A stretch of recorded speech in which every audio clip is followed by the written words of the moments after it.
This is a presentation of Northeast Streaming Sports. You're listening to TGI Sports Talk with your host Keith Angle on Northeast Streaming Sports.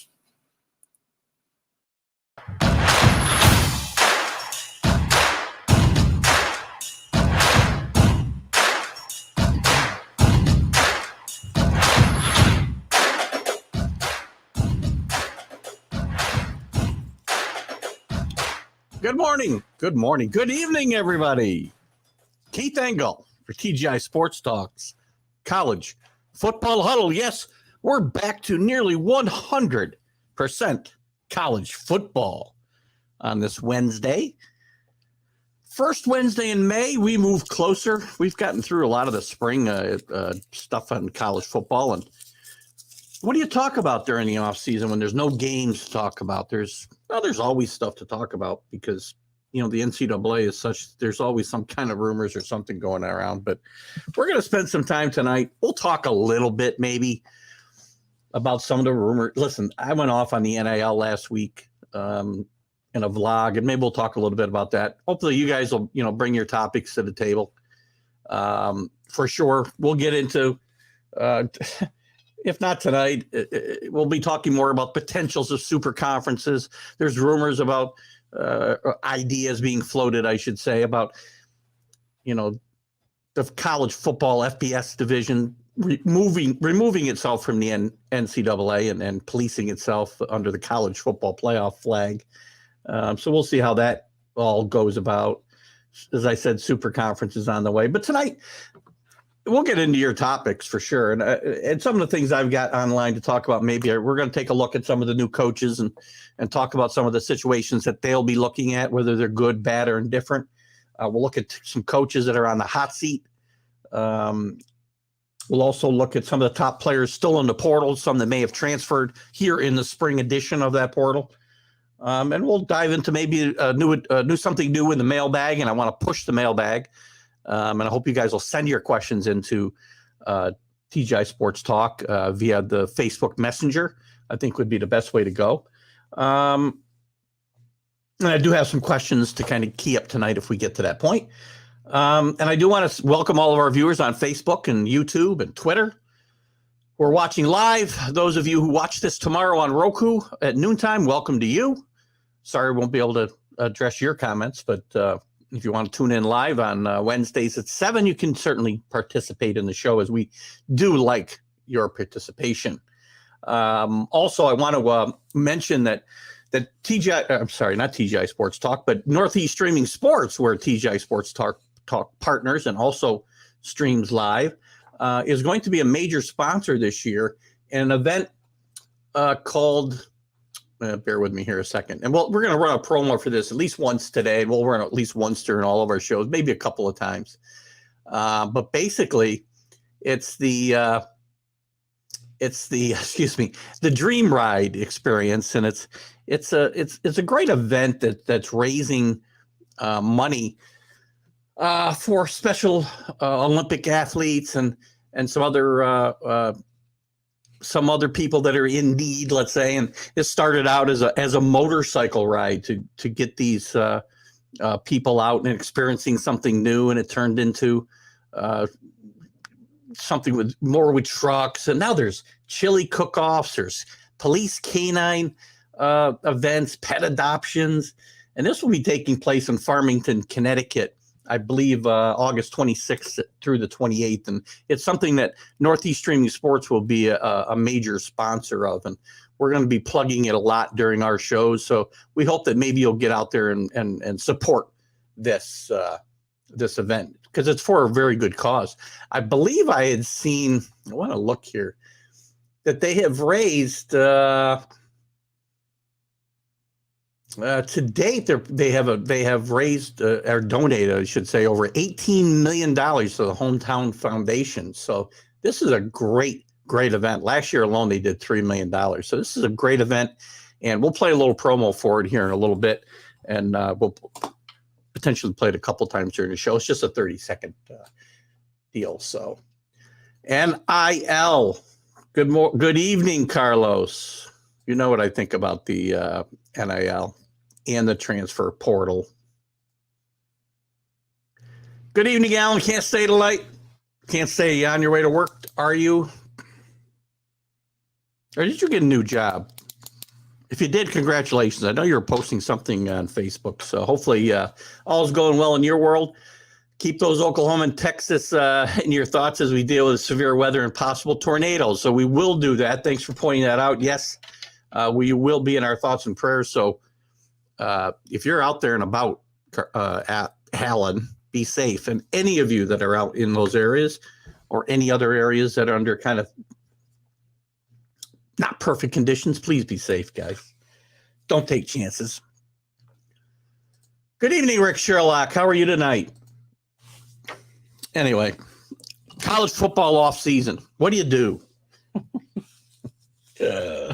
You argue about the NIL every time you talk? No, I'm not going to argue about the NIL tonight. Maybe we'll get into it. I don't know. We'll see how far Carlos pushes me. First thing we're going to talk about, I think, we're going to dive into, again, we can certainly veer off course if you guys got some topics you want to chat about. But I will tell you, the thing I want to jump into first is we're going to take a look first at some of the coaches hires and kind of give them a little, we'll comment on each one of them. You guys can certainly point out the ones you like, the ones you don't like. And then we're going to jump into some coaches probably that I would see on the hot seat. So with no further ado, check this comment here. Yes, thank you, Neil, for that. Again, a lot of people in harm's way, man. I guess I'll steer off topic for 1 second. Weather's an interesting phenomenon, right? I know that this will be controversial. I don't really, and this isn't a political statement, I promise you. It'll probably sound like one. But I know there's a lot of talk about weather and more severe weather now than ever, and there's probably something to it. I'm not going to say that there isn't, some change in the weather and the atmospheric conditions. But one thing, don't forget, we also know a lot more about the weather than we knew before. Things are reported that weren't reported before. We know about events before they actually happen. We're able to categorize the size of storms and such. So there's a lot of reasons the weather could appear to be more serious than it's been in the past. This is not a political statement, I promise you. Weather's dangerous, and Mother Nature's always been dangerous, and she always will be no matter what. So good evening, Dave Guyette. Just a little point out there. You know which ones I like and dislike. Well, we'll start. Let's start, since you're only going to be here a little time tonight. I'll jump right into, and we'll talk about the two that affect you directly. Lincoln Riley leaves Oklahoma, heads to the Pac-12 and USC, takes Caleb Williams with him. And, he's going to hope to revive a once proud program out there at USC, who's fallen on some hard times pretty much since Pete Carroll left in a cloud of controversy. Pete Carroll did revive the great tradition at USC. How he went about it, I mean, by some of today's standards, I don't think what Pete Carroll did was awful. Reggie Bush actually wants his Heisman back, as we know, because of the new regulations and lack of enforcement that we have today. But Lincoln Riley going out to USC from OU. OU fans probably want to burn his house down. I don't know, but I think they come out pretty good in this trade. But USC has got themselves a good coach. Lincoln Riley's done a very good job at Oklahoma in the time that he's been there. But he was left a very strong program by Bob Stoops. Let's not forget. So it's a little bit different circumstances. He's coming in and replacing Helton and a string of just bad hires from Steve Scarsazian, who may be in trouble in Texas. We'll talk about that later. Who is had some issues at the time, and hopefully those are all worked out for him in his life. But he had some issues at the time that did not help, the program's I guess the view of the program from outside. Lane Kiffin, who was, again, not quite the coach he is today. I think Lane Kiffin's matured a lot as a coach and even as a person, but he was just a young whippersnapper when he came in there and took this USC job. So they've had a string of bad hires and bad looks. And Lincoln Riley is the opposite of all of those guys, but he's taking over a much different program than he took over at OU. Not a strong program.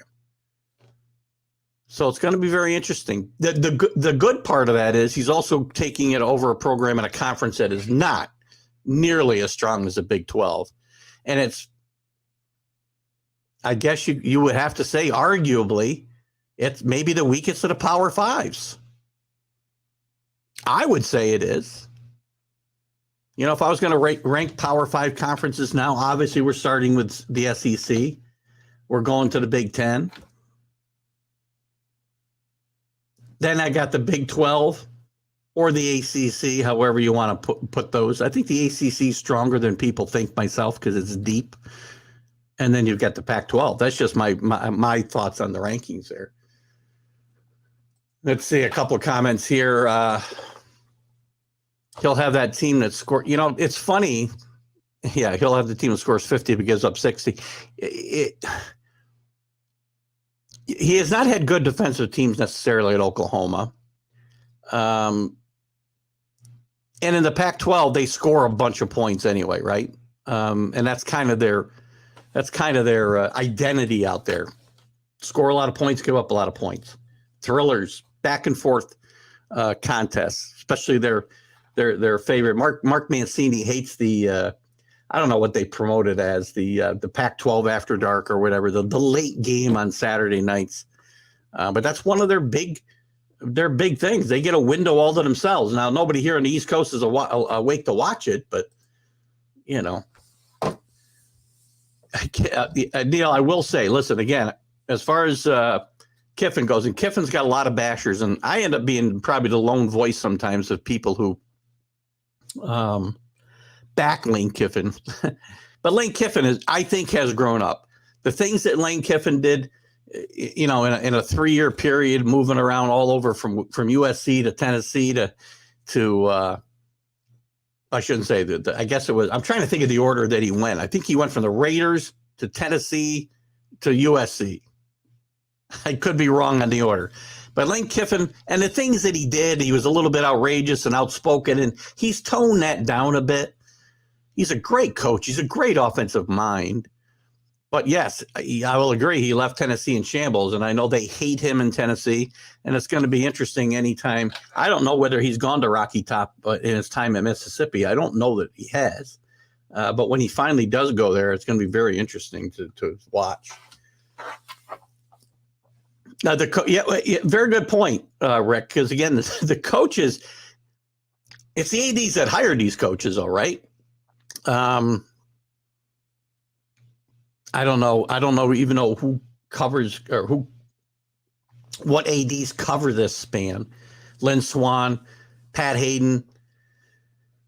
I think the last probably successful AD that you could say that they had at USC was probably Mike Garrett. So yes, the ADs have to carry the burden for hiring these guys in the first place. Who do I think will be the toughest school coming up? Well, I mean,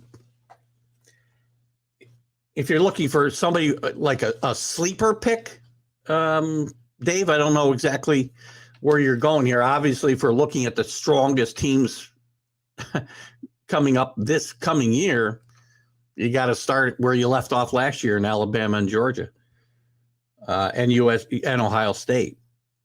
And then you've got, Clemson reloading, hopefully, for them.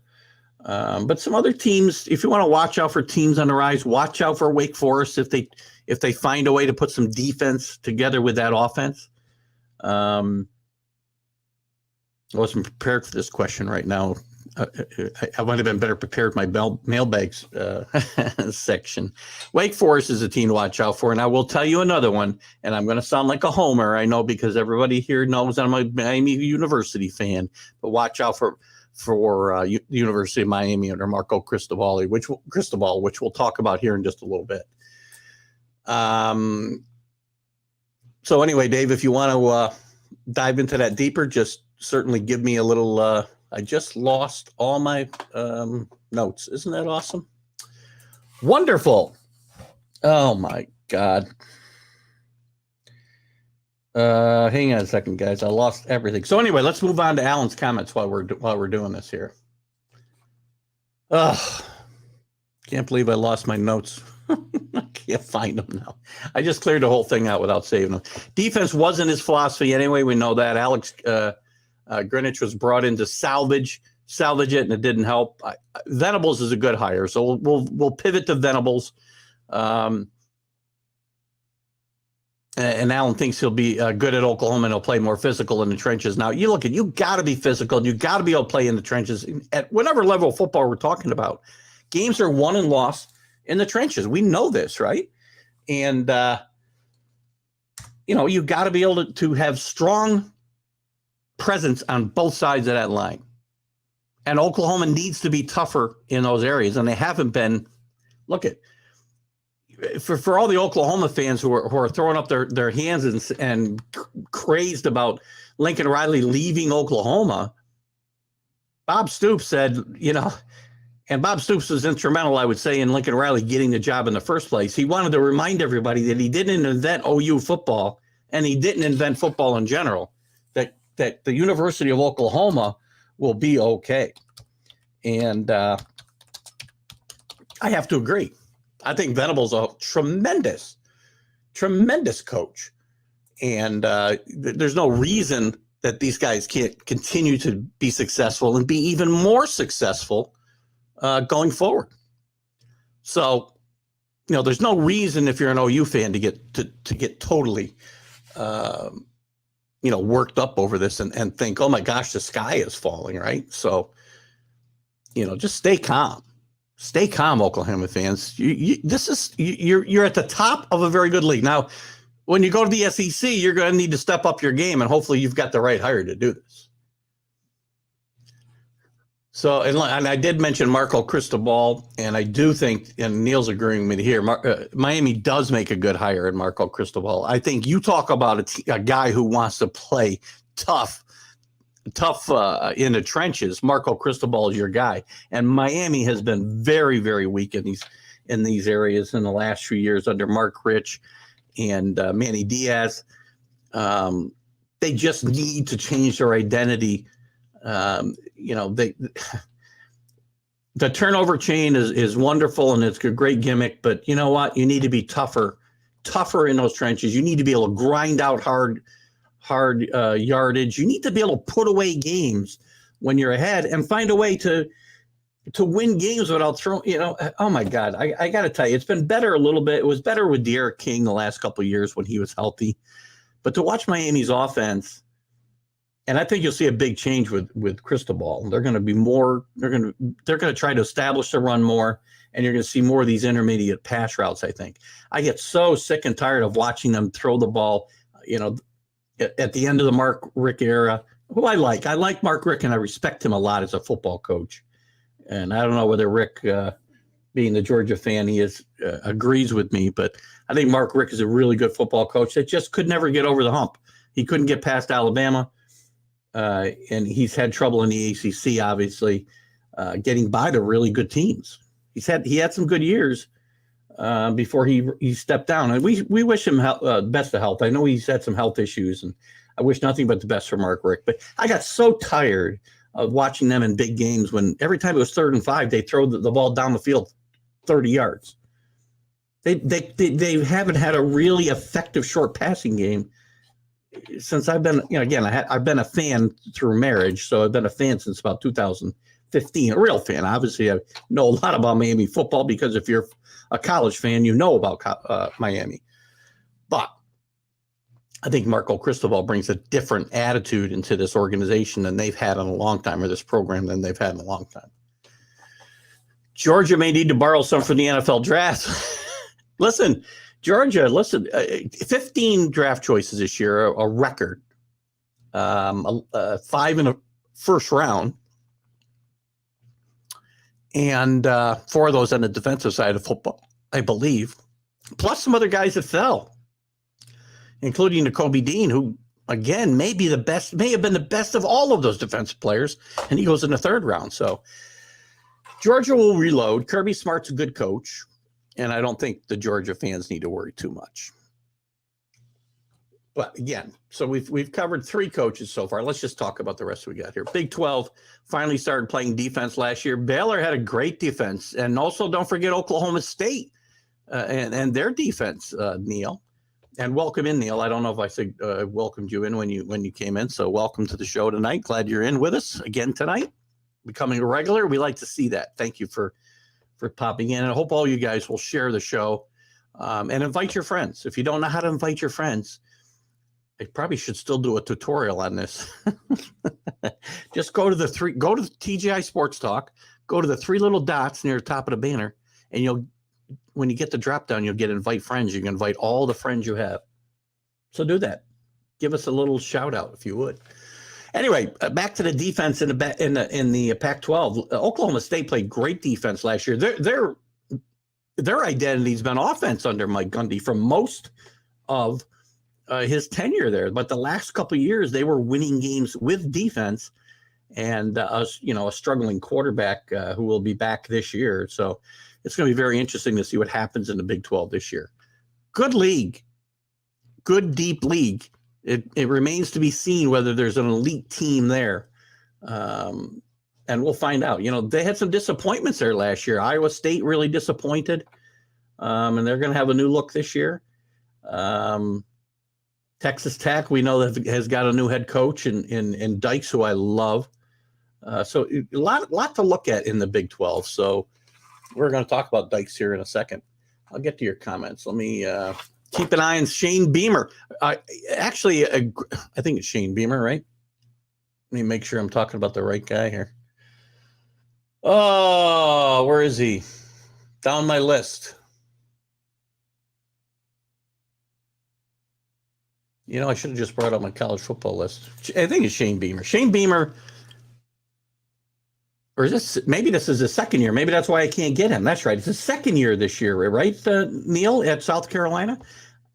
I know when we had John DeLon in last week, and John must not be with us because once he sees this South Carolina comment, he's probably his head's going to explode because, South Carolina can't possibly compete in the SEC.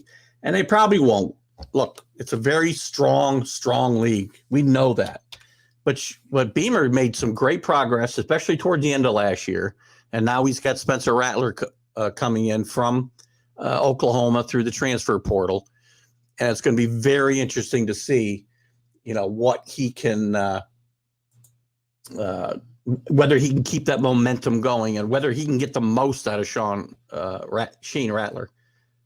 Kid has had some issues. Didn't play horrendously while he had the job. He lost it to Caleb Williams, but he's still got some talent, man. And we'll see whether he can put it together out there in SEC land. And guess what? He's going to have a chance because they do some. We talked about the Pac-12. Except for Georgia, the defenses weren't elite in the SEC last year either, by the way. Nice guy had the Marty I'm assuming you're talking about Marty Schottenheimer syndrome. I'm trying to think who we were talking about at the time. Oh, Mark Rick. I'm guessing you're saying yes. That's a pretty good comparison, Rick. Now that I think about it, from the pro level to the college level, Marty Schottenheimer, great coach, just couldn't get over the top. Same with Mark Rick. Allen, even with Oklahoma and Texas leaving, the Big 12 will be okay with the teams they've added. It'll depend on who replaces Bob Bowlesby as commissioner. A very important hire for the Big 12 coming up as their commissioner, as we talked about on some previous shows. Yes, I do think that they've got some good programs coming in. It's certainly BYU. Cincinnati, we know with the success that they've had the last few years, where they got a little bit of a rebuild in front of them. Houston is a really good football program, and as well as a basketball program, by the way. And the school to watch out for in this whole thing is UCF. UCF is by all accounts, is a possible giant on the horizon. They've put so much money into their facilities and whatnot that they are going to be a major factor in recruiting. Once they get to the Big 12, as they head to the Big 12, I guess they can use that recruiting as a recruiting tool as well. So, Neil confirming, I'm assuming Shane Beamer's second year. Yes, I did lose track of him, but did a great job last year, and son of the great Frank Beamer, as we know. From Virginia Tech. And good job by South Carolina keeping Beamer, because I thought there was a better than 50-50 shot that he may go to Virginia Tech, during the offseason. East could be open in the SEC. Well, since we're talking about it, a little off my coaching topic, but we kind of jump around. It's a little bit of a stream of consciousness around here as well, I guess. Let's take a look at the East for a second, since we're talking about South Carolina and the SEC. The East, you got Georgia, who obviously has got some major holes to fill with 15 guys going to the NFL. But again, Kirby Smart is a great recruiter. Learn from the best in Nick Saban. And I'm guessing there's some pretty talented guys to step into those shoes that have left for the NFL, but it may take a year to kind of, recalibrate the engine there. We'll see. But I wouldn't expect this team to fall too far backwards. Kentucky's still got a really good team. Tennessee's improved. South Carolina, Florida's got a new head coach in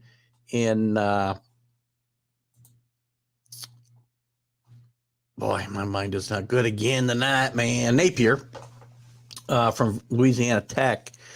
So Florida, it could be a wild card here too, by the way. Florida's good enough to almost knock Alabama off last year. But they've just had some wacky stuff going on with coaching in the last couple of years. And Dan Mullen, just something was goofy with that guy. I think the stage might have been too big for him. And I'm trying to think of the coach that preceded him. It'll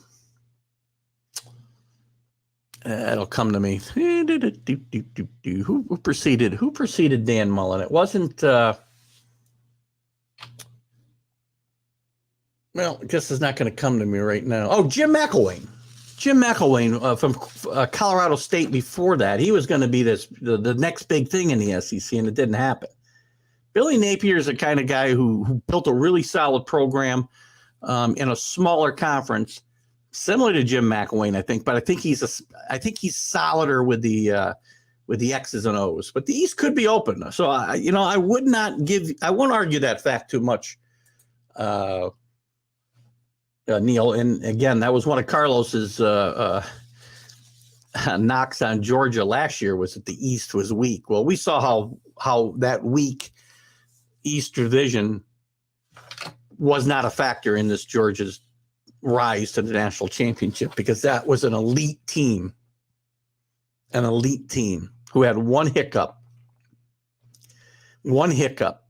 and lost to another great team as well, by the way. So anyway, back to the coaches. Billy Napier, I think, is a pretty good hire for Florida. Under the radar.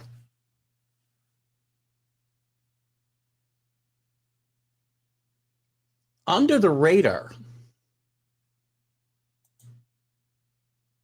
Hang on one second, guys. I lost something here. Gotta find what I'm doing. Find what I'm doing.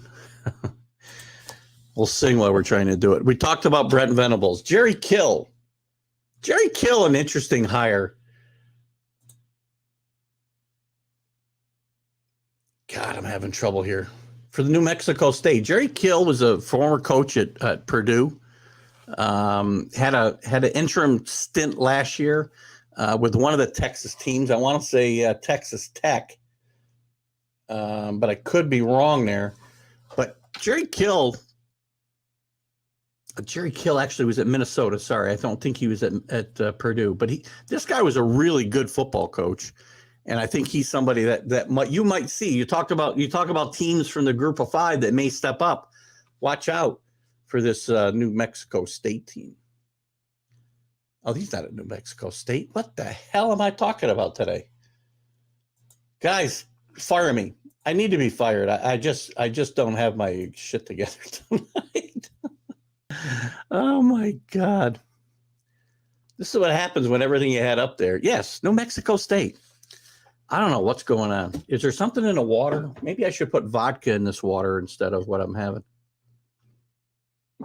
Anyway, New Mexico State, possible outside the Power Five jump next year.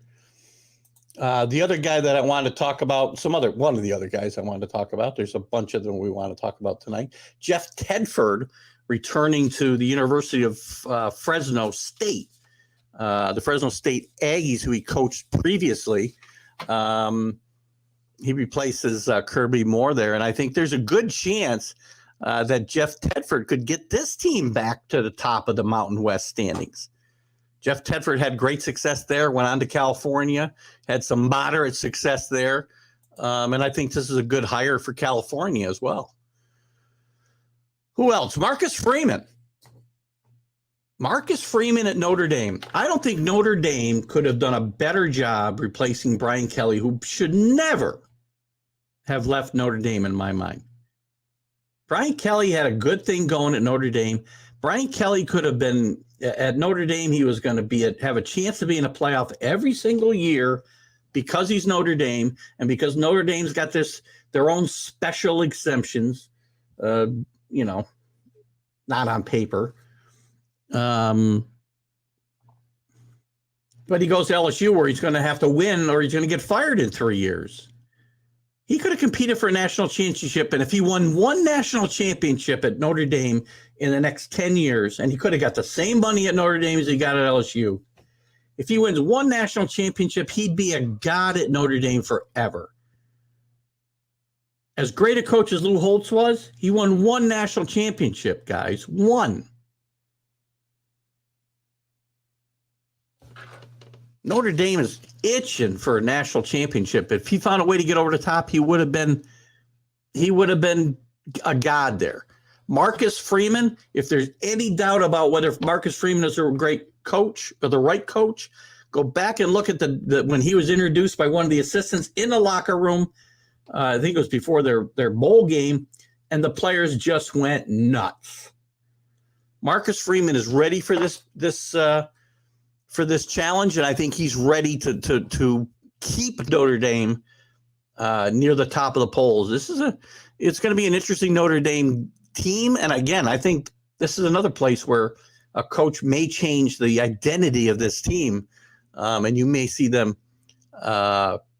really, as we talked about before, get down and dirty in the trenches. I think going forward, and he also managed to keep Tommy Rees there as his offensive coordinator, and Brian Kelly wanted him badly at LSU, and Marcus Freeman won that battle. Have Carlos step in and get you fire. Oh, man. Where'd Carlos go? He disappeared after taunting me with the NIL and the transfer portal. I'm not sure where he went. So other hires. Dan Lanning at Oregon. Tough shoes to fill there, man. Some tough guys to follow, and Chip Kelly and Cristobal. So the good thing for Lanning is he's playing in the Pac-12. The bad news is USC is going to get better. UCLA is probably going to get better. Stanford has got to start turning it around. They're too good a program, and they've got too good a head coach not to turn it around. But Oregon's going to have a tough go of it potentially. We'll see what Dan Lanning does there. Sonny Dykes, I mentioned earlier, returning to his alma mater at I said Texas Tech earlier. TCU, sorry. It was Texas Tech was also vying for his services as well. Gary Patterson gets forced out. Gary Patterson's a great coach, and I don't know if TCU made the right move here or not. You know, you have a couple of years that aren't quite as good. I mean, Gary Patterson put TCU on the map in the Big 12, nearly making the playoff a couple of years. In fact, they were probably the first team when we went to the 14 playoff, the first team that really had a gripe about being left out. So, and I like Sonny Dykes. Sonny Dykes, I thought, did a great job at Fresno State. Sonny Dykes obviously did a great job at SMU the last few years. And I think Sonny Dykes is a really good head coach and a good hire here for TCU. Another guy I like, Tony Elliott, replacing Bronco Mendenhall at Virginia. Look at the ACC. The ACC is another league that there's a chance for some teams to not come out of nowhere, but to make some big jumps this year. You saw it last year with North Carolina State. They're going to be good again this year. Clemson's going to be much better. But that Coastal Division, with Pittsburgh losing Kenny Pickett, is going to be wide open. North Carolina lost their quarterback in Sam Howell. Georgia Tech and Duke are going to be at the bottom of this division. Virginia Tech with a new head coach is going to maybe struggle to adjust. I do like Marco Cristobal and Miami to probably win this division, but it's possible that Virginia could compete for that Eastern Division title this year. It'll be very interesting what they do, and I do think they made a good hire in Tony Elliott. Again, who had many chances to leave Clemson, similar to Venable. And he looked for the right job. And some would say Virginia is a weird choice, but I think he'll get the job done here and be very successful there. Some other guys I wanted to chat about. Jay Norvell. No, not Jay Norvell. Sorry. I was thinking of his brother at Florida State. By the way, in trouble. Guaranteed.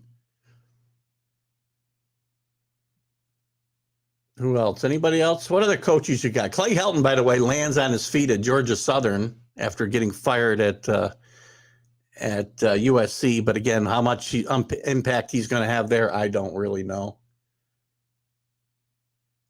Anybody else? Mike. I like the hire of Mike Elko at Duke as well to replace their head coach, David Cutcliffe. But Duke is going nowhere. It's a tough place to win in football, right? Duke. The only time I can remember them being good in back-to-back seasons was under Steve Spurrier, and that was about 100 years ago. Brent Pry gets the job at Virginia Tech, as I mentioned before. He'd been with James Franklin at Vanderbilt and Penn State as the defensive coach for the last 11 or 12 years. We all know I'm not a big James Franklin fan, so we'll see whether what kind of tree he's going to be able to put out there. What do you got here, Rick? I did not catch it was the Rink Master's birthday. Jim Beringer from The Last Word on Hockey and Full Press Hockey, and also a contributor on my show on Sunday, my Sunday Stream of Consciousness from the hockey side. But he also appears here on the College Football Huddle with his take on college football. So happy birthday to you, Jim Beringer. And we'll be seeing Jim here on this show here very soon. What else? I guess that's all the coaches I wanted to cover that were hired. How about the coaches on the hot seat this year? I mean, I'm going to start this out. I'm going to start this out with Steve Scarsazian from Texas. 5-7 last year, guys. You can't go 5-7 at Texas. I understand. You've got some issues with the roster that you took over from Tom Herman. And again, I think we had this conversation with John DeLon last week, the big LSU fan, that Herman is a great coach and a great recruiter, and he should be winning with this team. Or, they should have been winning with this team. Scarsezian should have been. But look at this team has got to get it together. And if they don't, I mean, I don't really know what to say about Scarsezian except, he's going to be in real trouble. Dino Babers at Syracuse. Another guy I love Dino Babers. I think he's a great head coach. But he was 5-7 last year after going 1-10 in 2020. And then 5-7 again in 2019. So it's 3 straight years without a bowl appearance. And, he got a big extension after 2018 when they had a big year, winning 10 games, making a bowl game. But quarterback's been a problem there, and he has not been able to really recruit the way you would like him to be able to do. Yeah, Rick's talking about Texas and wait till they join the SEC. Absolutely. There's going to be, listen, Texas and Oklahoma. Listen, we've talked about this whole realignment thing until I'm blue in the face, but it's just it's a grab. It's a money grab for both the college and for the conference. And Texas is going to have a hell of a time competing once they get to the SEC, unless they find some way to get Manning, Arch Manning there in Texas. And there's still a lot of rumors about where he's going to end up. In fact, he actually had a visit to Virginia. We talked about Virginia and their new head coach in the ACC, but he actually had a surprise visit to Virginia. And he's got some family ties there, but I doubt it's going to be Virginia. I know Rick thinks it'll be Georgia, but I still say it'll be either Ole Miss or LSU. Another coach in trouble. Where the Georgia Tech Yellow Jackets have fallen off the radar. This was a good football team. This was a team that year after year had really strong teams under Johnson before they fired him and after they fell on some hard times. But they've just done very poorly under Jeff Collins since he was hired. I mean, they've been a wreck. The Ramblin' Wreck has been a wreck, going 3-9, 3-7, 3-9 in the last 3 years. And this is a program with some good tradition. They shared a national championship, 2 decades ago with Bobby Ross as the coach. 2 decades ago, maybe more, with Colorado.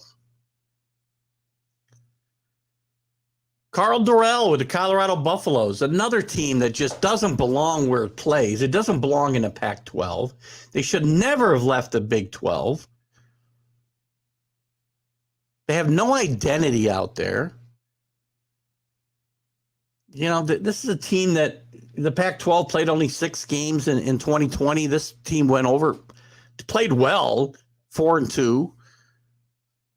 And they were hoping to build off that success, but they were just 4-8 last year and missed a bowl game. Terrible quarterback play, injuries. They had no offense at all to speak of. And their top runner, Broussard, has entered the transfer portal. This is a team going nowhere, even in a weak Pac-12. Carl Durrell in big trouble. Herm Edwards. You play to win the game, Herm. There's still a lot, and this is Mark Mancini's favorite coach and favorite team out west for some reason. He's 67 years old.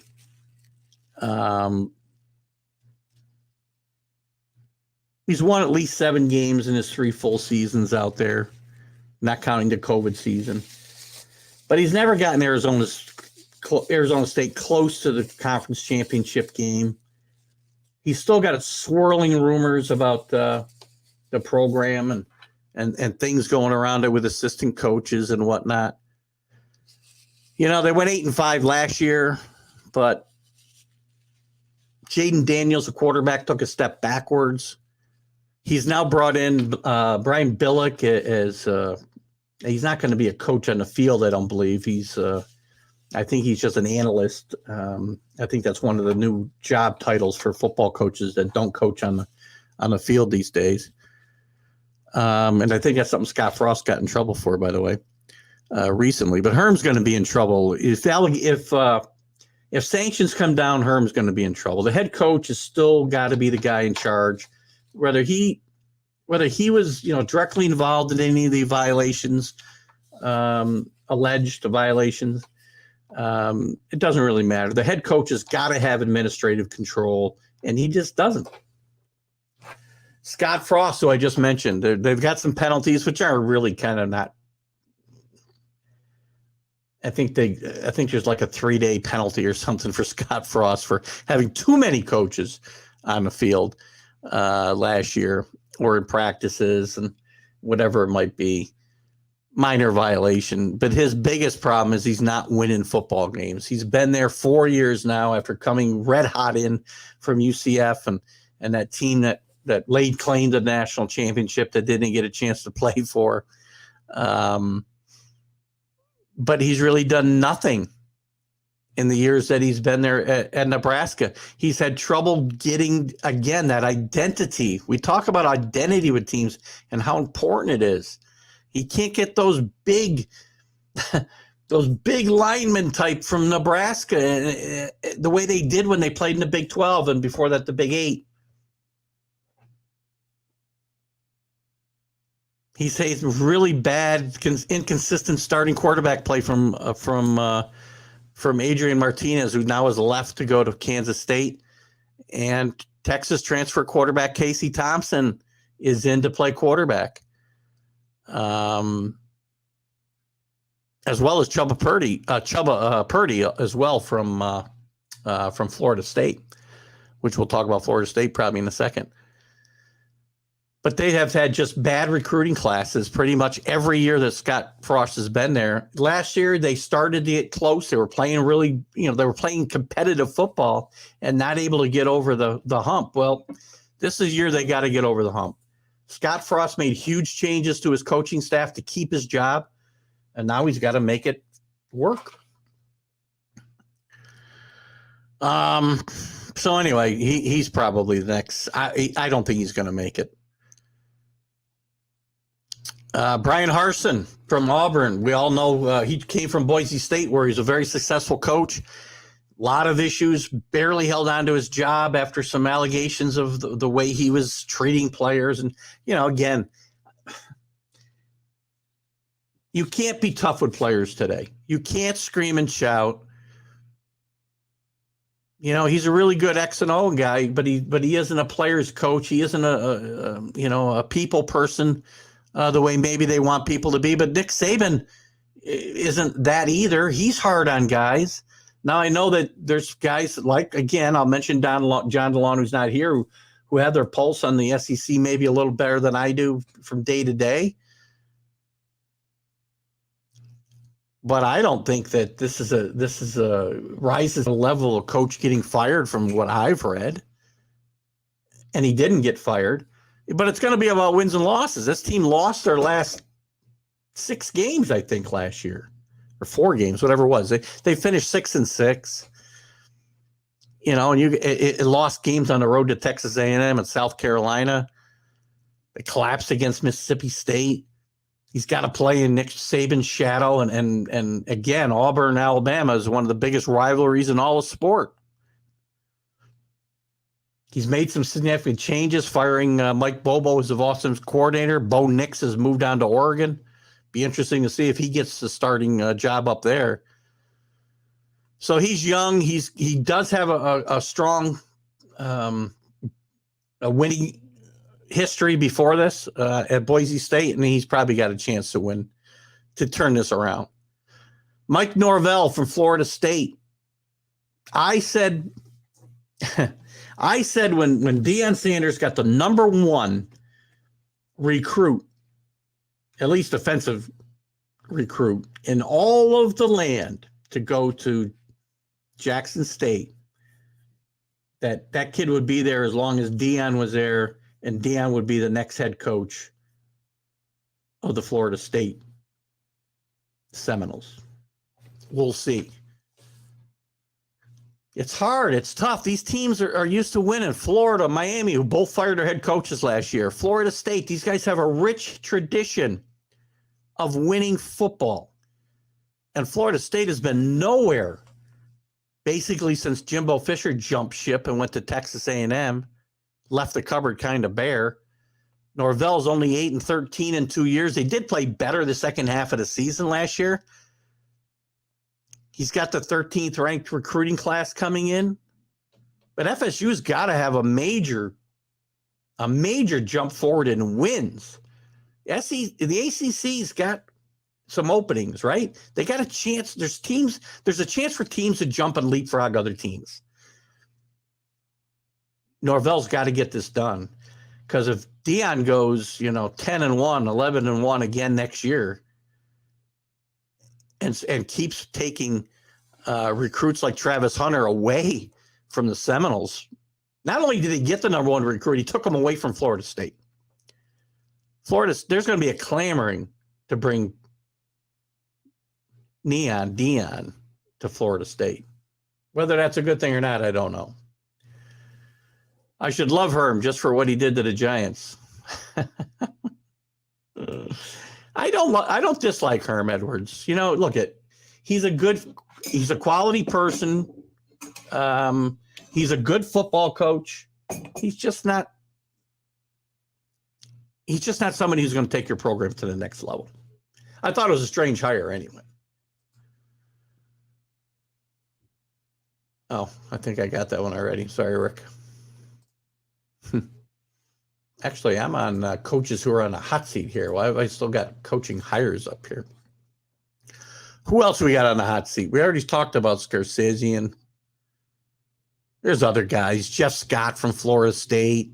Butch Jones at Arkansas State. Butch Jones, who, did a great job at Cincinnati before Luke Fickell got there. Got the Tennessee job and got off to a decent start at Tennessee, but then ran that program into the ground and got another chance at Arkansas State.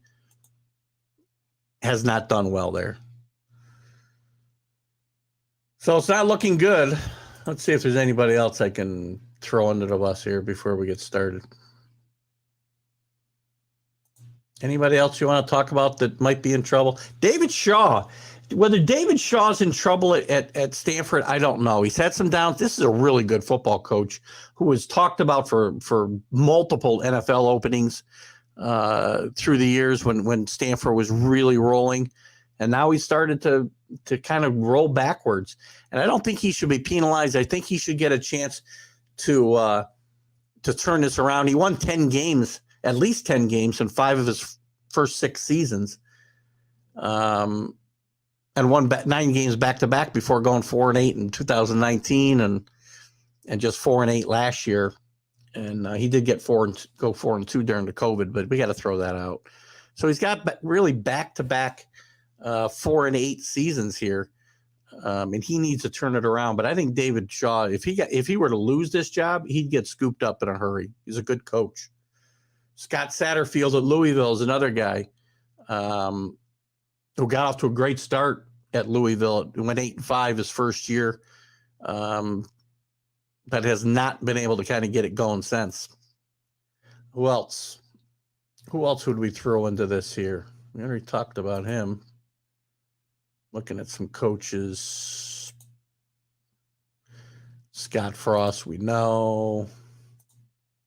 I think that's probably about it. I would say that's the major guys we want to look at. Time to turn it around, guys. No time like the presents. Like the present. Presents. Oh, who's not in trouble? Kirby Smart's not in trouble. Doesn't matter whether he wins or big or small this year. I think Kirby Smart's now got a national championship monkey off his back, and Kirby Smart's going to be there for a long time. Unlike Ed Orgeron, who was kind of like just swept along with the current with Joe Burrow and Lamar Chase and that great LSU team 3 years ago. And he kind of got caught up in all of the other the hoopla that goes along with being such a celebrity, at this stage of his life. And it's really too bad that this is the way it's gone down for Ed Orgeron, who, by the way, is never going to get a major coaching job again. I mean, it was really kind of sordid, some of the stuff you would see that went on that he was fired for. So sad to see, and hopefully he can do better. So, guys, stay with me 1 second, because what I'm going to do now is I'm going to play this ad for the Dream Ride experience that I mentioned that is raising lots of money, lots and lots, I mean millions of dollars for the hometown foundation. So stay tuned, watch this, and I'll be right back in about 2 shakes of a tooth. Oh, my share went away. Where'd it go? I had this all set for you guys to watch, and I lost it. So bear with me 1 second. We'll play this.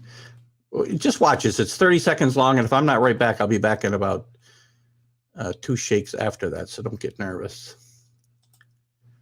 And let's make sure we can do this. I had it all primed to go, and now we can't open the file. Son of a gun. Oh, well, that's what happens when you get things ready early and you leave them. You can't play them after. Oh. It's why I keep saying we need a producer on this show.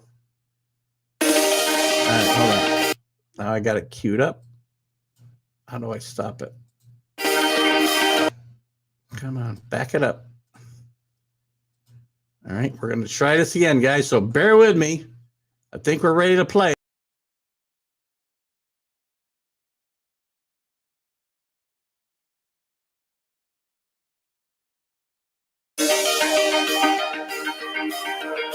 The Hometown Foundation is excited to bring back the Dream Ride experience, August 26th to the 28th at Connecticut's Farmington Polo Club. Join us in celebrating the accomplishments of our Dream Riders while enjoying live music, a car and motorcycle show, family fun zone, pet adoptions, canine demonstrations, the Fireman's Chili Cook-Off, and much, much more. Get your tickets today.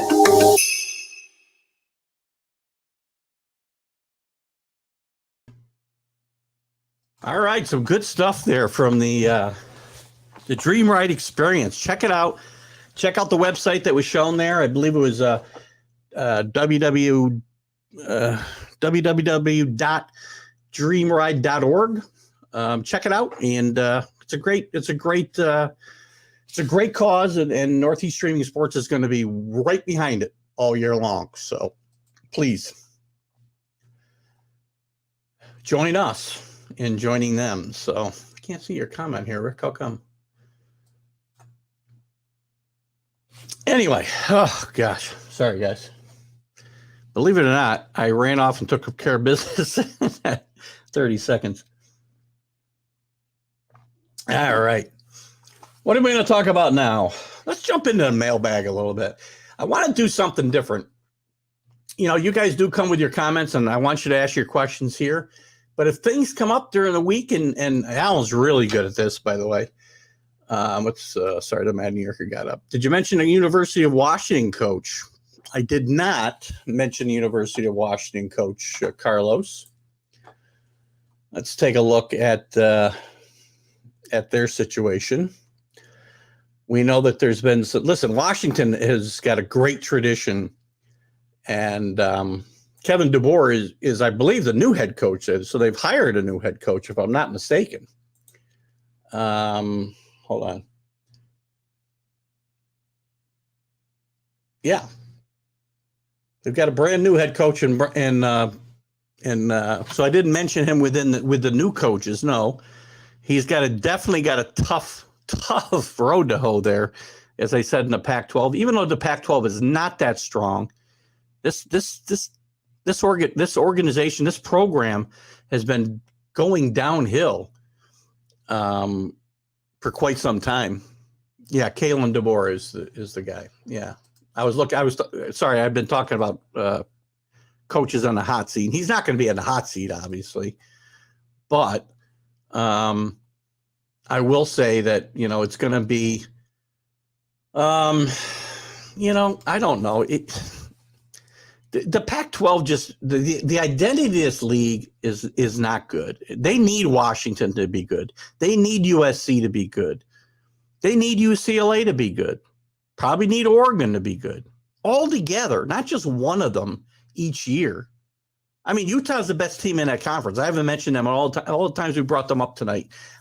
And again, that's a team that you got to watch out for, being a potential outsider to the playoff, in my mind, a sleeper for the playoff. But the problem with Utah or any of these other schools in the Pac-12 is the rest of the league will be so bad that there'll be nothing to carry them into it unless they go undefeated, like Cincinnati. You can't lose 2 games in the Pac-12 and expect to have a consideration for the playoff. So the Pac-12 really needs these teams to be stronger, to be able to have a playoff presence, even one-off seasons, much less consistently. I mean, it's just a bad look for the league. I mean, they haven't had, and Washington is the only team from the Pac-12 ever to make the 14 playoff. And I believe they might have done it twice with Chris Peterson, who was a great coach. But as soon as Peterson left, the program started to tumble, not just quality and player-wise, but even, some of the behaviors were worse. Again, there was all kinds of things swirling around the program that weren't swirling around when they had a quality person like Chris Peterson coaching that team. Is it Mickey? Mickey's back. Where are you, Mickey? I see you here somewhere, I thought. No? Mickey Delaney is an Oregon, Washington fan. Mickey messaged me. I saw his name and I thought he was here. He messaged me about our football pool, our professional football pool, but I haven't seen him on Wednesdays. I asked if he was doing okay, and he said yes. USC lost wide receiver from the University of Tennessee to the University of Tennessee in the transfer portal. Yeah, there's still a lot of stuff going on in the transfer portal, and we can dive into that stuff at any point in time too. There's still. Let's see what I can pull up here. I did have myself something to refer to, and then I lost it. Let's see if I can find who's left. I want to see who's left in the transfer portal. There's still a lot of good players in the portal. There's some guys that have just entered here this spring.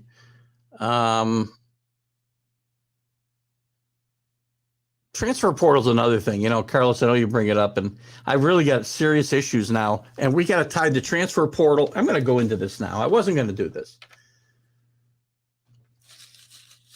Right now, you can start tying the transfer portal and the NIL together, because now you got teams, and I don't know that it's happened in football yet, but it'll happen. I know there's good things about the NIL. I know there's good things about the transfer portal. But when the two things come combined and players don't like the amount of money that they're getting once they've entered a school and they've signed all these NIL agreements, now they're holding, there's a college basketball player at Miami that's holding the school hostage because he wants more than the money he's getting in NIL. If they don't up the ante, he's going to put himself in the transfer portal. This isn't the free agency portal where you put yourself in it to make more money. And that's what it's becoming. I've had this argument with Carlos a few times, the Mad New Yorker, for those of you who don't know. And this thing is being bastardized badly. It's not supposed to be a recruiting inducement, and it's not only being used as a recruiting inducement. It's becoming an extended recruiting inducement to get kids to enter the transfer portal and leave the school that they're at because we'll get you more. And the more these consortiums get involved, the worse it's going to get.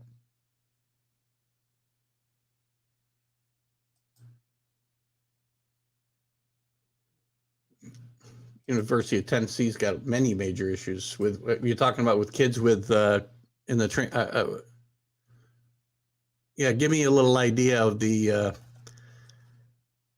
of your some context there. For some reason, I'm not seeing the end of these. Let me try something here.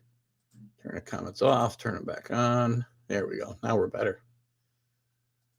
Oh, Carlos, not enough depth on both offense and defense. Stamina after 2 quarters. Well, that's both coaching issues. Okay.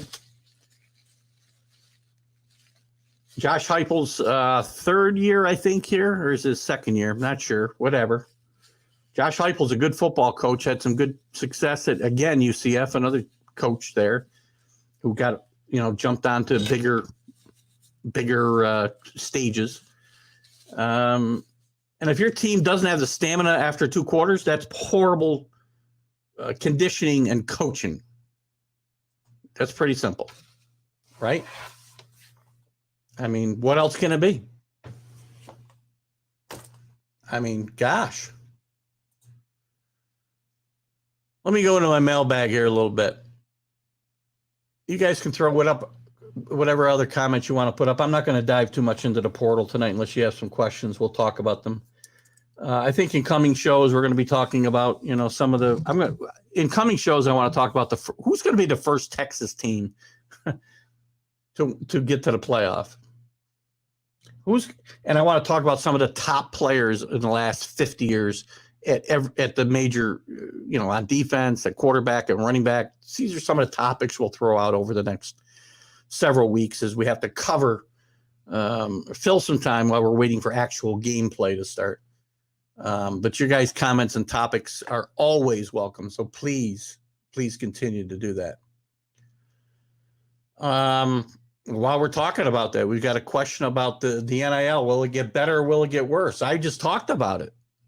I think it's going to get worse because of the loopholes that are left open here.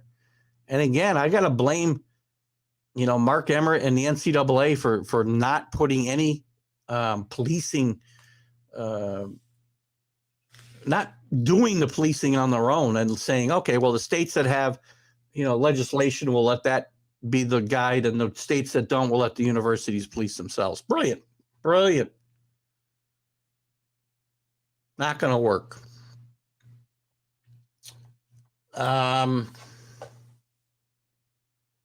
Good question here. Rick Sherlock, hope you're still with us. After seeing a record 5 Georgia defenders, Tavon Walker, Jordan Davis, Quay Walker, Devontae Wyatt, and Louis Sine all get drafted in the 1st round. And I also mentioned Nakobe Dean, you can count in there, and Channing Tyndall as well. And some others. And they've got some other guys backing them up that are going to be coming in this year.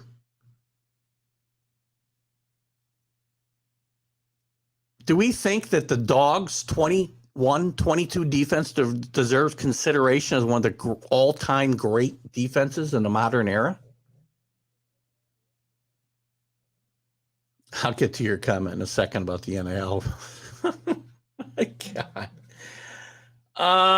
It's hard to judge defenses anymore because, so much of the rules and, I mean, the game plans have changed. It's a much more offensive-minded pro-style offenses in the college game today. It's hard to compare eras anyway. Miami had some great defenses back when Vince Wilfork was there, and Jonathan Vilma, Sean Taylor, Ed Reed. I think that team is probably better defensively than this one. But again, the game's played a lot differently today. So, is Georgia one of the great defenses we've seen in the modern era? If you want to talk about the last 5, 10 years, maybe. But in the last 20, 30, 40 years, I don't think so. Again, that Miami defense that I just mentioned, I think was tremendous. And I think maybe the best defense that I've seen. Again, I was not a Miami fan at that point in time. But I would say that they rank right up there. Let me get to your comments here, Carlos. I know you got quiet on me. Now you're back. You went and took a nap and came back for the last half of the show. COVID has affected these SEC teams, ACC looking like it was as well. COVID affected all the teams. I don't know why we'd think it affected just the SEC or the ACC. It affected everybody the last 2 years. Some it affected in a positive way because some teams got 6-year seniors. But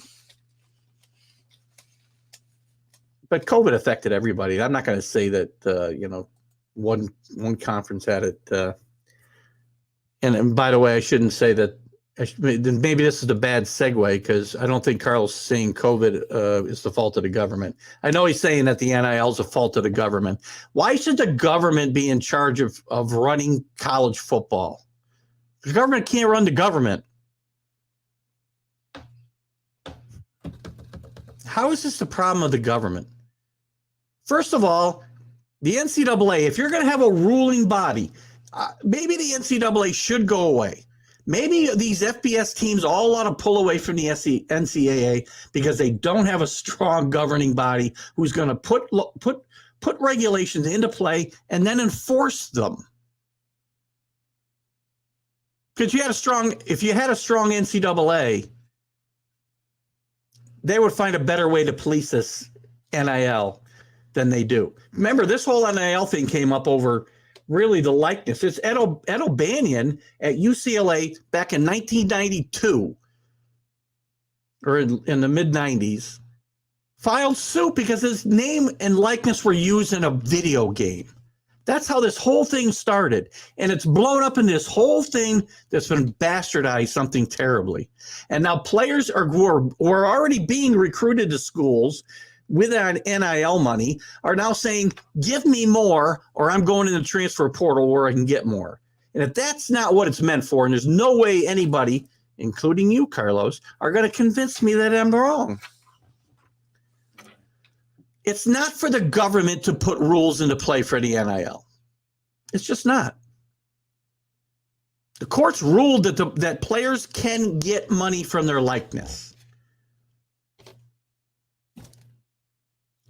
which started in a freaking video game. Not where they were going to have consortiums fed and run and gathering money by. So we have this argument all the time, by the way, Carlos, that you say the boosters aren't involved, right? The alumni aren't involved. Well, who do you think it is rounding up all the money from all these big corporations for the money, where these consortiums are putting the money into the pot to give to money, $8 million in some instances, and certainly 6 and 7 figure deals for these kids. And then it's not enough and they're going to hold the school hostage and I'm going to go elsewhere.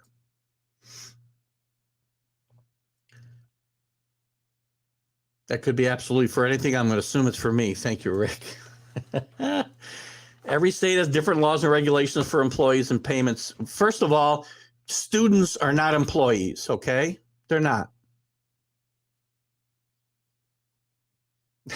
They're amateur athletes. And I understand that and right now with the rules we have in place, any thought that we had that these kids were not amateur athletes or were still amateur athletes are just about gone. And not only now do they get paid, but now they put themselves up for the highest bidder, not just once when they're deciding on a school, but now they can say, I'm not getting enough here, I'm going to go somewhere else. Not what the damn rule, not what this was put in play for. Not. It's not about employees' rights and taxes. He thought, well, whatever. They used his likeness in the 90s is when they used it. and it was still over a video game. He didn't play in the 2000s in college. He played in the 90s. UCLA won a national championship with Ed O'Banion and his brother. Exactly, Carlos. That's the problem. Because NIL, it doesn't make it employees, by the way. Well, I guess it does. No, I'm sorry. By the way, it makes them employees of who? The schools can't be funneling the money to these kids. It's the schools that are putting all these consortiums together and saying, we got a deal for you with this car dealership over here, and we got a deal for you with this casino over here, and we got a deal for you with this hockey team over here. The schools are not supposed to be involved in this at all, and they are. So theoretically, these guys should be independent contractors, by the way, Carlos, not employees. They don't sign a W-2 when they go to work. They're basically independent contractors. Yeah, they have to pay income tax, but they're not having it withheld. They're not employees of said company that they go to work for. They're independent contractors. It's not like a professional team where you signed a contract with that team. They don't sign a contract with the school.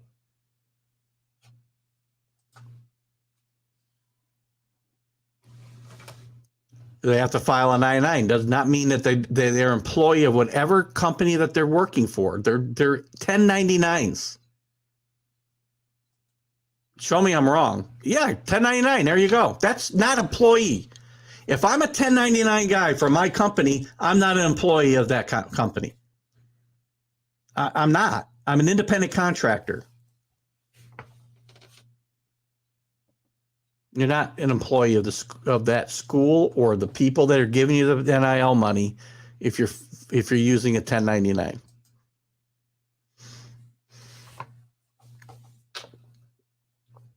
The schools help the students. I can't believe I'm going to spend the last half of the show pissing myself off. The schools help the students organize the contracts and make sure that they're not taking advantage of the students. Are you kidding me, really?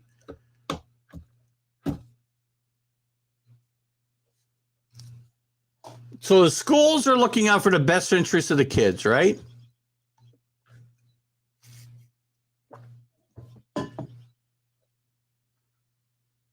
And the foxes. Actually, fox is, what's the plural? Foxes. Fox? And the fox are taking care of the hen house. I mean, come on.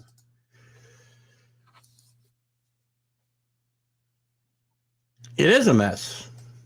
It is a mess. I'm glad you at least point that part out. Yeah, but the university is not, again, that's everything that I've seen about this says they cannot be involved in a transactional part of this at all. And they are. They are, because there are people from the school, whether they're alumni, and I don't care whether you say they are not, boosters are part of the school hierarchy. And they're the ones steering this money. I did not say they don't have a right to protect their brand and namesake, and they can get paid on it when they go to the NFL, and don't let anybody use it while they're in college. I'm okay with that. Now, at the same time, Carlos, I'm not saying these kids shouldn't get anything and not be able to, listen, they eat better than most kids. But you shouldn't be in trouble if you get a plane ticket to go home to your grandma's funeral or, whatever. If you're short of cash, a coach buys you a pizza. But we're a long way from plane tickets home from funerals and $7 million NIL contracts, where it's going to be beneficial for some of these kids to stay in school. They're going to make more money staying in school than they will going pro.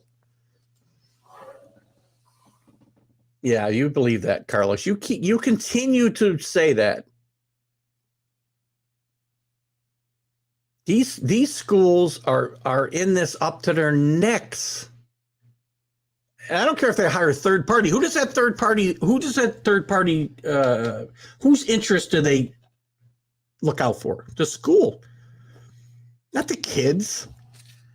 They're trying to lure the kid to the school. So if they hire a third party, then that person is representing the school and driving money to the kid to come to that school. It's not supposed to be used as a recruiting inducement. Very clear. It's almost like rule number 1. It's one of the only rules that there are, is that it can't be used as a recruiting inducement, and that's all it's being used for.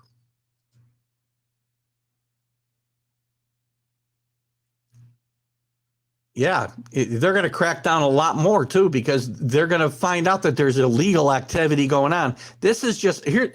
Look at between NILs and getting and this isn't just colleges, but this is sports in general. Getting in bed with the gamblers. Listen, I gamble. I like to bet on games.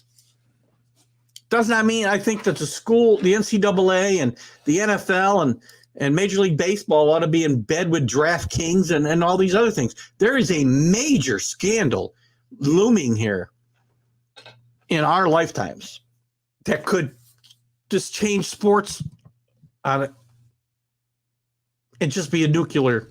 I probably said nuclear wrong. My wife always kids me. It could change the way the sports are run and watched forever. It's looming. Between all of this stuff is all going to come. It's all going to become a huge cauldron of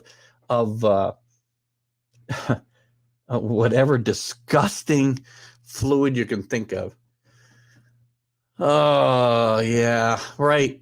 Yeah, right. You're not, for whatever reason, Carlos, I can't get through to you. They're not following the rules. I don't care who you say. I'll read your thing again. The third party makes sure that the students and universities make sure they follow rules and regulations. They're not following the rules and regulations. What part of this aren't you getting? It's being used blatantly. They're not even hiding the fact that it's being used as recruiting inducements. And it cannot be. That's rule number 1, basically. Oh, I don't want to talk about this anymore. I know that's your favorite. Yeah. And why is that okay?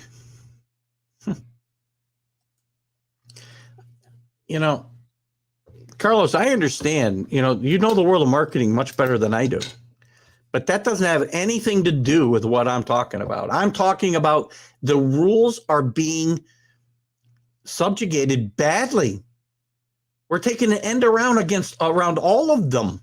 The major one being you can't use it as a recruiting inducement. And you're not just using it as a recruiting inducement when the kid is deciding on a school.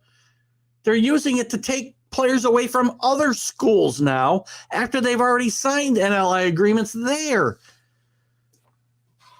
Oh, my God, this is such a nightmare waiting to happen. Some schools are, yeah, almost all of them.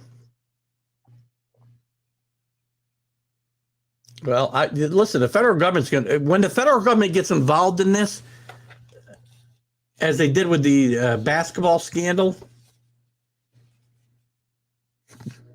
there'll be people going to jail. I got to move on to something else before my head explodes here. University of Miami's got huge. There's a guy. I can't remember his name now. Let's see if I can find it quick. It's a good point. I brought it up in my vlog, didn't I, Carlos, last week? I don't know if you watched it. I brought up this, and again, I root for. Crap, can't find it now. Thought maybe I could pull it up quick.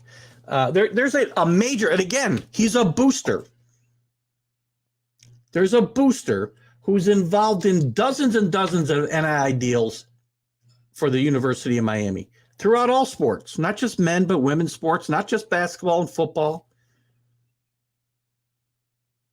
And he uses this money as inducements to drive people to the University of Miami. That's exactly what's not supposed to happen.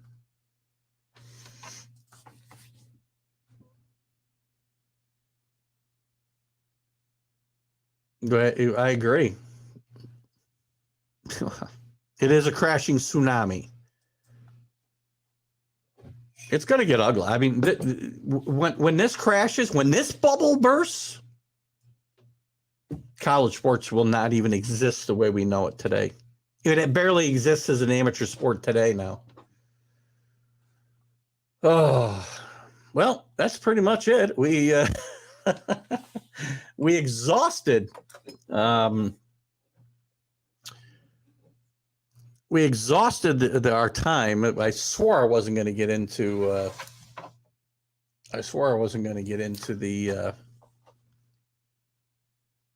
NIL thing today, but I did it anyway. Couldn't help myself. Listen, we got to talk about something during the offseason. The NIL is as good a thing to talk about as any.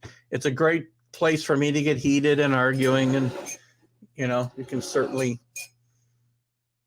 get my ire when we talk about the NIL.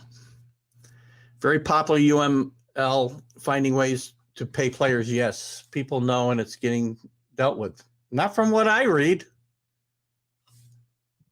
This guy's doing it in the open. I got to find his name. Hang on a second. We got time. We got 4 minutes. Let me see what I can find here. Bear with me. I'll find this freaking guy's name. Miami. Bear with me. Miami NIL. Just read a long article about this whole thing. Shit. Excuse my French. How many times have I sworn tonight on the show? I don't ever swear on the show. All right, I can't find it. I had it right in the open here.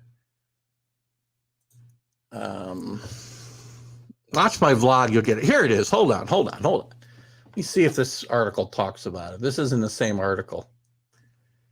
This is about the player. There's a player at Miami who's holding them hostage for more money, or he's going to go in the transfer portal. This is how this whole thing came to my attention. Can't find the guy's name. This isn't the same article. I'll find the guy's name. We'll talk about it. Maybe we'll talk about it Friday. We can get into a good. Oh, that'll make for great TV, right? Oh my God, it's been a tough night for me. It's been a long week, guys. I apologize. Hope we had some fun. We got to fill an hour and a half here during, let's see, May, June, July at least, and then August we'll start getting to some real football news. I do hope to get Larry Sorensen on here in a few weeks, maybe to talk about the ACC spring activities, and we'll talk to him maybe more about the NIL issue and some of these questions and the portal, and see what his thoughts are now. And talk a little about Wake Forest as well, obviously. I'm not sure. I think Larry's probably busy with Wake Forest baseball right now, so it'll be a little bit before we can get him on, but we will soon, I promise you that. So it's been a great hour and a half, guys. It flies by all the time. I wonder, what am I going to say? But you guys helped make this go great. Rick, thank you. Neil, thank you. Carlos, thank you. Alan, thank you. I know you're gone, but thank you very much for helping fill the time here and really have a good, lively discussion on some of these topics that we bring up. Guys, send any questions you like or even topics you want to discuss to either email me, message me at Keith Engel or TGI Sports Talk, and we'll bring those topics up on the appropriate show, whether it be this one in college football or any sports we can talk about on the Sunday Stream of Consciousness. But we're going to try to do a mailbag here every Wednesday, at least during the summer when we need stuff to talk about. Keith Engel for TGI Sports Talk's College Football Huddle right here on Northeast Streaming Sports. We'll see you later. Have a great night.